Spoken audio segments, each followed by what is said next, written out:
Acts 22. Brothers and fathers, hear the defense that I now make before you. And when they heard that he was addressing them in the Hebrew language, they became even more quiet. And he said, I am a Jew, born in Tarsus in Cilicia, but brought up in this city, educated at the feet of Gamaliel, according to the strict manner of the law of our fathers, being zealous for God, as all of you are this day. I persecuted this way to the death, binding and delivering to prison both men and women, as the high priest and the whole council of elders can bear me witness.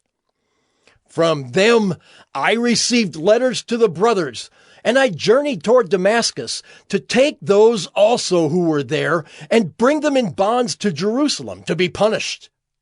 As I was on my way and drew near to Damascus, about noon a great light from heaven suddenly shone around me. And I fell to the ground and heard a voice saying to me, Saul, Saul, why are you persecuting me? And I answered, Who are you, Lord? And he said to me, I am Jesus of Nazareth, whom you are persecuting. Now those who were with me saw the light, but did not understand the voice of the one who was speaking to me. And I said, What shall I do, Lord? And the Lord said to me, Rise, and go into Damascus, and there you will be told all that is appointed for you to do. And since I could not see because of the brightness of that light, I was led by the hand by those who were with me, and came into Damascus.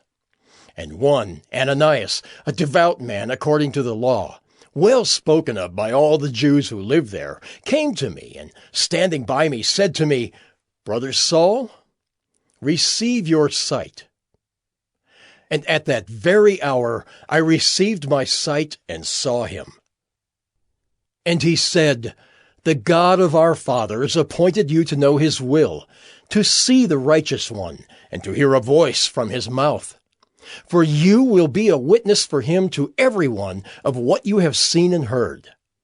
And now, why do you wait? Rise and be baptized, and wash away your sins, calling on his name. When I had returned to Jerusalem and was praying in the temple, I fell into a trance and saw him saying to me, Make haste and get out of Jerusalem quickly, because they will not accept your testimony about me. And I said, Lord, they themselves know that in one synagogue after another I imprisoned and beat those who believed in you.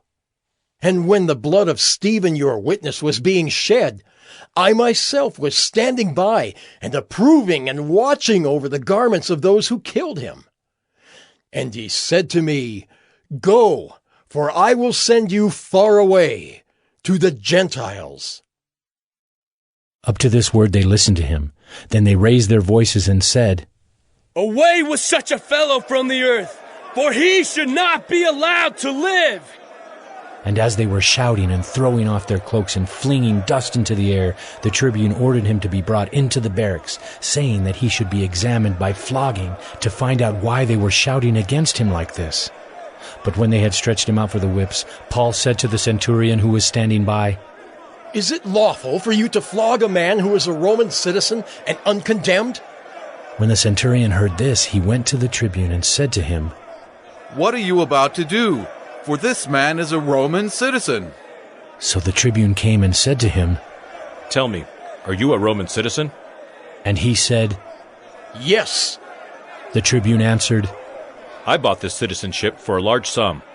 Paul said, But I am a citizen by birth. So those who were about to examine him withdrew from him immediately, and the tribune also was afraid, for he realized that Paul was a Roman citizen and that he had bound him. But on the next day, desiring to know the real reason why he was being accused by the Jews, he unbound him and commanded the chief priests and all the council to meet, and he brought Paul down and set him before them.